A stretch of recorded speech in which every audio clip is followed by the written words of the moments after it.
Hi, my name is Emma. I'm one of the dietitians here at UnityPoint Health, and today we are going to be making healthy pumpkin chili.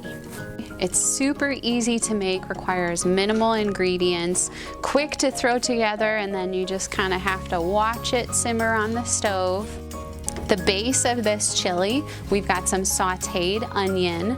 So I just chopped up the onion, threw it in warmed oil, sauteed it for a couple minutes until it was really fragrant, and then we dumped in all the rest of our ingredients. In this recipe, we have two different types of beans. So we have dark red kidney beans and black beans. Both of these beans are a great source of plant-based protein with the addition of some excellent fiber. The next thing we've got is some no salt added tomatoes. I should add that the beans are also no salt added. They're not going to provide you a lot of sodium like your standard canned veggies would.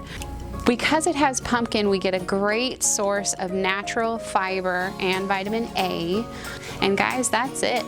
This chili is super easy, full of fiber and healthy protein.